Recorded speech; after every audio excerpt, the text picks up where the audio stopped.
Hello all and welcome to my channel on Mommy's Talk. I am here with another video. But today we are doing it a little differently. I'm not sitting down with a mom or anything. I am sitting down with Deezy, an artist from the Bay Area. And what we're going to be doing today is basically talking about the women in his life that influenced him. So I was going to do a Mother's Day special, but unfortunately I was out all of May. So I was unable to do it, but I'm still going to go ahead and sit down with him and get a little bit more insight about who Deezy is and the role that women played in his life. So go ahead and introduce yourself. I'm Deezy. I represent Cash Register Crew. I'm coming live from the East Bay, El Cerrito, California, to be exact, and I'm happy to be here with B. Okay, let's get into so who was some of the biggest influences in your life, upcoming and still now? As far as music or in general? In general. I would have to say, first and foremost, my mom, my grandmother, my aunt. As far as the women, a couple of my aunts, my auntie Charlotte, my auntie Karen, my auntie Carol. I grew up with like a strong upbringing of women. Of course, my dad, my grandfather, and a couple of my uncles as well, but specifically the women, I saw women who weren't afraid to voice their own opinions, voice their thoughts, and also step outside of the norm. Like, these women weren't afraid to walk away from a job or to work more than one job at a time to provide. Okay, and so how did your mom, like, what skills, values, and everything did your mom place in your life? Like, I think to this day, the biggest thing I take away from my mom is her unwillingness to accept the words no. She reminds me of water. She's free flowing. Like, if water can't get through one route, it'll find another. And I try to use the same thing with my everyday experiences. A lot of times when I've learned that I felt something was supposed to be successful, if it wasn't successful, then this is just something to better me for my next endeavor. And I learned that from my mom. Okay, and what's one of the biggest lessons that you've learned from your mom that actually you still think about and still use in today? Biggest lessons? Like, maybe you got in trouble and you learned something from that. Your mom said something to you and it stuck with you. Yeah, actually, sports. I grew up very, very into sports, and my mom would just be like, "They're not paying you. They are not paying you. Invest in yourself." So it wasn't that they're not paying you part; it was the invest in yourself. And so, how did you start investing in yourself? For me, what I had to do was I had to find myself. I had to learn myself. I had to step outside of the societal norms and find out what do I like. Like, so just spending time with myself and listening to me. And once I figured out what I liked, then from there it was figuring out how do I better myself at those things. But I feel like I had to do the same too. Like, with the whole postpartum depression, I felt like I knew myself, but I didn't really know myself until after I had a child and went through this. It was like I had to refine myself and really take the time out to learn myself again, to love myself again. So I definitely understand, because you have to invest time in yourself to find yourself. I think, yeah, that's 100% it. And like, because I'm a male, I can't necessarily relate to the postpartum depression. Right. But I think for a lot of guys, a simple way to put that would be finding yourself after sports. Right. Like, especially being a black male, like, growing up, for me, everybody I know, it's like, all right, you do sports, you feel me, since the age of 3. Like, that's how I stayed out of trouble. That's how everything was sports. And you reach a point in your life and you realize that sports isn't it. So it's like literally everything that you've trained for, everything that you've done, everything comes to an end and you have to re-find yourself. So I can't relate to postpartum depression, Right. but I think, like, for me and a lot of other males, that would be the moment.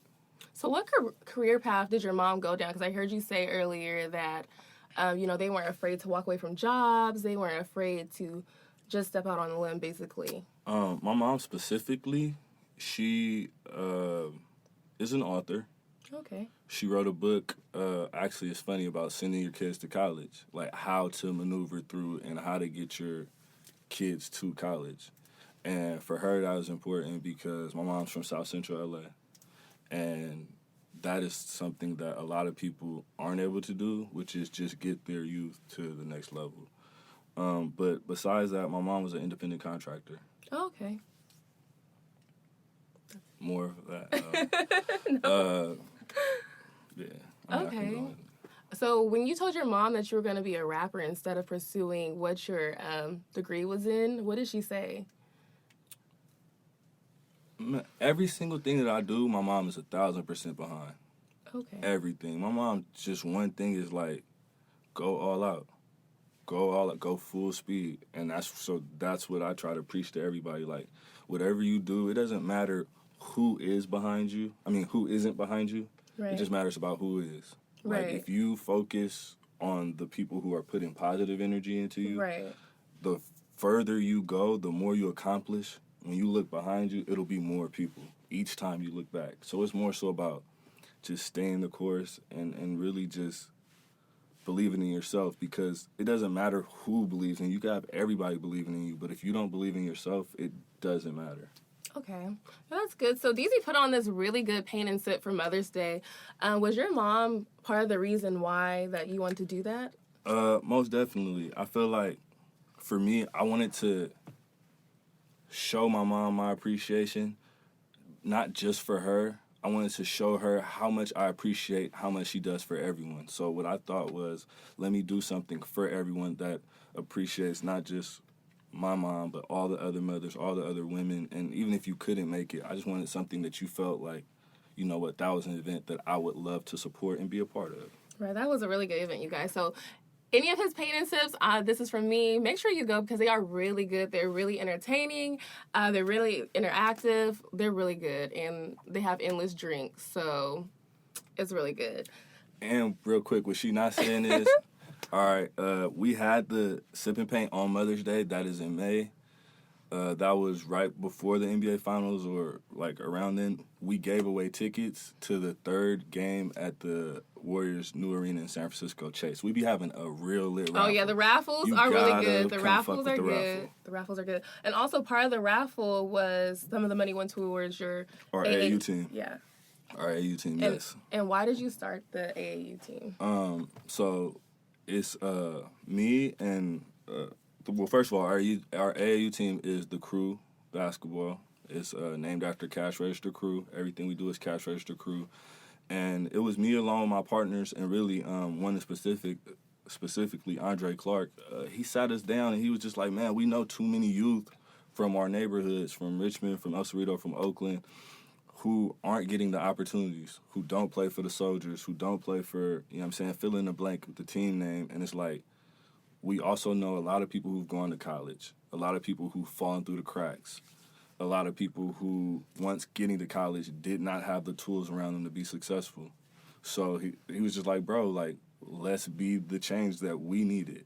And from there, it's just been about creating opportunities, showing kids something else. Well, that's really good, too, because I know a lot of my mommies out there who are single moms and do have sons, and they are putting their kids through AAU teams. And that right there, those coaches and the people behind it, they're father figures to their children, because Most a lot definitely. of them, they're single moms. So, you know, some of them, I don't know how to put it, but they don't have that, what they're getting, the coaching in their definitely. household. They're getting it Definitely. from you guys. So you're not just, I mean, you guys play a big part in those kids' lives, so.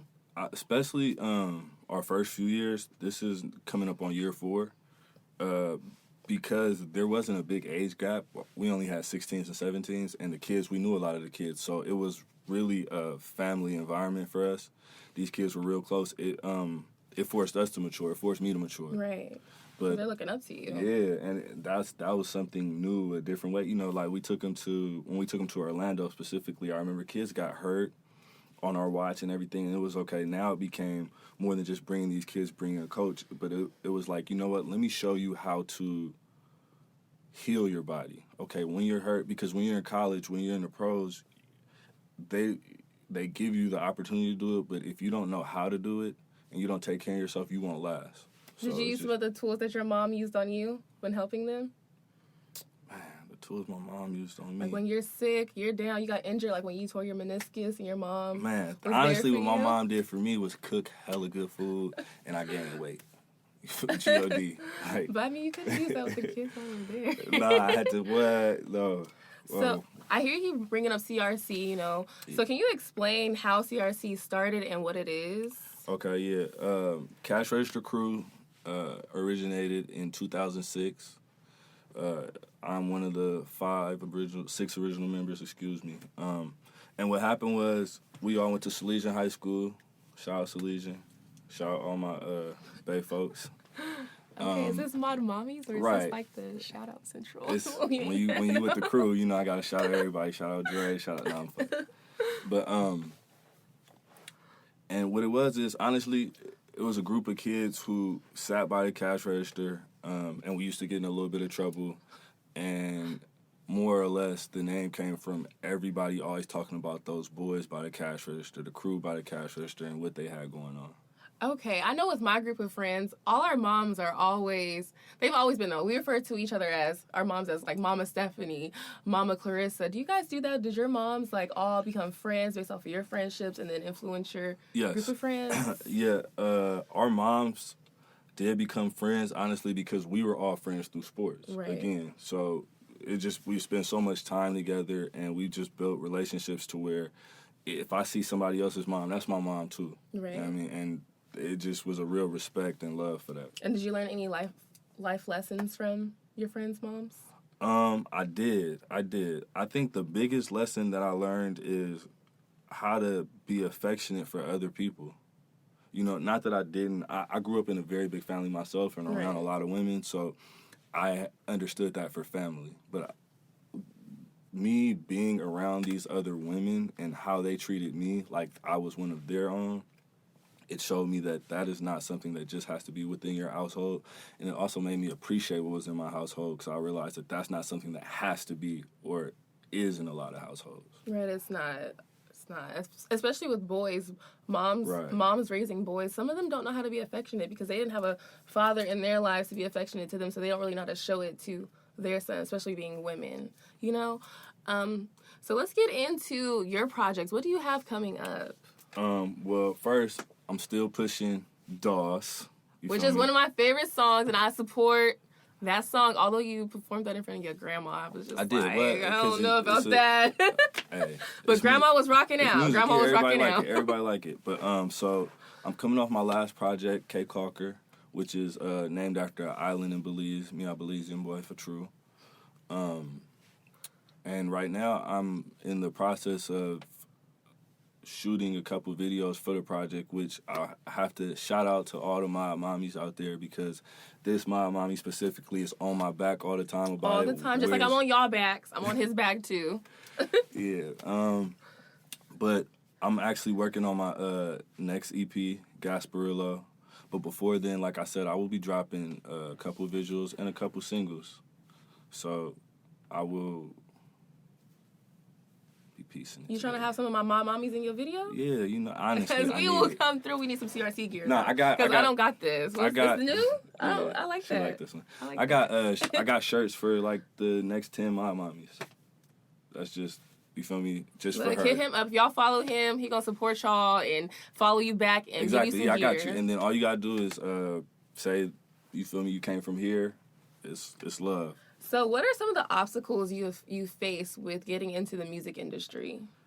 I think the biggest obstacle that I faced and the people around me that I know is just reaching the masses. You can have a good product, but if people don't hear it, then it's not a good product. So while you want to better yourself, you have to be able to reach people. Right. And so how did you overcome some of the obstacles that you faced? For me, the biggest thing has just been putting pride to the side. You can't be prideful in a business like this. You know, a lot of times, for me personally, I can say I felt like, oh, I wouldn't do this, or I'm too good for that. Yeah, you have to. Once you let your ego go, then that's when you'll for me, I can't even say you. I've started to see more success. Do you feel like that's an issue with the music industry? People's egos getting in the way of them working with other artists? Yeah. I mean, between egos and, of course, it's politics. And I think those two things, 'cause even me, like, maneuvering around politics, because I'm a person who, I'm very open and very cool with everybody, but not everybody can be like that. So you have to learn how to move in different circles and different rooms and stuff. That's, for me, that's really it. And what advice would you give all the mommies out there whose sons come to them and be like, I want to be a rapper? What advice would you give them? I would just say, give your child the advice that you needed when you were a child. Give your child the support you needed when you were a child. Ooh, that's a big one. Because a lot of the mommies that I've come across, they didn't have that support growing up. They didn't have someone there pushing them, telling them, you can do X, Y, and Z. They didn't have that. They had to find out how to get there on their own. And that's why a lot of mommies are where they are now. They're stuck trying to find their way. That's uber important. I think that, so be that person that you needed. And then also understand that if your child does not see success in one endeavor, that's okay. Because life is long. Right. Life, as short as life is long. So just because one thing didn't work, that may have just prepared you for your next. And it always will be that way. Okay, and then also, what other events do you have coming up? Oh, that's a great question. So we're going to riddle the summer with another Sip and Paint in July. Please come vibe out. Please, I'll be there, most likely. Please. That will be in the Bay. We like to do them in the Oakland area. And then, I shouldn't be saying this, but you know what? We got for the creatives, it's a concert, and it will be out here in Sac. And really, as many mommies slide, you feel me? I'm already tapping in with BG about trying to get Sacramento artists in here. And I just want to continue to... And doing a Sip and Pay for all my mommies. We got to collab on that. Yeah, we did. Because us mommies, we need breaks from them kids. We need our breaks. We need our wine. Man. We need our chill time. Man. We need that. So definitely a collab on that. All right. So that wraps it up for everything. If you haven't already, make sure you go ahead, like this video, comment below, let me know what you think, and go make sure that you subscribe to the Mob Mommies YouTube channel.